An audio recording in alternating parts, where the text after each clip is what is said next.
პროფესიით ხელოვნებად ვცოდნე ვარ, მაგრამ ვერ ვიმუშავე მაგ პროფესიით და სულ ვეძებდი რაღაც ისეთ საქმეს, რაც ძალიან მესიამოვნებოდა კეთების პროცესი, არ მომბეზრდებოდა.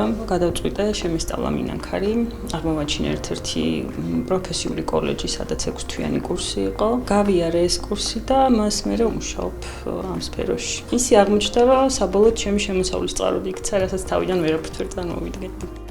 ეს ნამუშევარი არის ძველებური სტილით გაკეთებული ჯიჯილებით, არქეოლოგიური გათხრების შედეგად აღმოჩენილ ნიმუშებზე გვხვდება მსგავსი ფერი და მაგიტომ მიყვარს ძალიან. ეს ნამუშევარი არ არის მინანქარი, მაგრამ არის ქართული ორნამენტი, ხშირად გვხვდება ხუროთმოძღვრ ძეგლებზე და ეს ორნამენტი გავაცოცხლეთ უკვე სამკაულში, ეს არის მომქროვილი ვერცხლი. ასევე გვაქვს საქართველოს რუკის თემატიკა ყველა ბევრი რაღაცაში მათ ბეჭდებზე. შთაგონების წყარო ალბათ ისევ ხევსურეთია. ხევსური ვარ და მაგის გამო და ძალიან ჩემია ეს ფერები და ორნამენტი, იმიტომ რომ ყოფილა შემთხვევები რომ დამიწყია სხვა რაღაცის კეთება, აბსოლუტურად სხვა დიზაინი მინდოდა და საბოლოოდ მაინც ხევსურლამდე მივსულვარ. თავისთავად ხდება ფერებიც, ორნამენტიც ძალიან მიყვარს ბავშვობიდან ამ ყველაფერს ხედავ, ვუყურებ და ძალიან ჩემია. ეს არის ერთ-ერთი ბოლო ნამუშევარი, რომელიც გავაკეთე.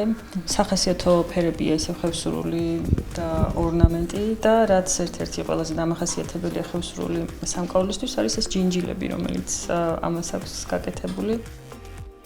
სამუშაო პროცესი საკმაოდ შრომატევადია და ერთი პატარა ნამუშევრის შექმნას ერთი დღე მაინც სჭირდება მინიმუმ.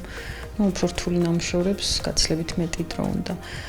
მაგრამ მიუხედავად იმისა, რომ ძალიან წვრილ დეტალებზე ვმუშაობ, შეიძლება თვალები აქ ტკივდეს, წელი აქ ტკივდეს, მაგრამ მაგის მიუხედავად იმდენად სასიამოვნოა ჩემთვის, რომ დაღლას ფაქტიურად ვერც გვძნობ ხოლმე.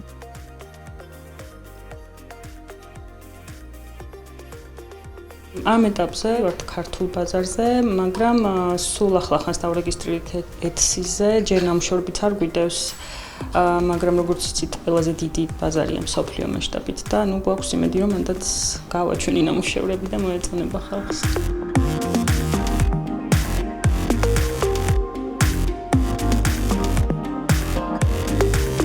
სამომავლოდ გეგმავ ოქრომჭედლობის შესწავლას, იმიტომ გადავწყვიტე, რომ ბევრი იდეა, რომელიც მომდის, ამისთვის საჭიროა ოქრომჭედლობის ცოდნა, რომ დამეხმაროს ამების განხორციელებაში და აუცილებლად ვაპირებ შესწავლას.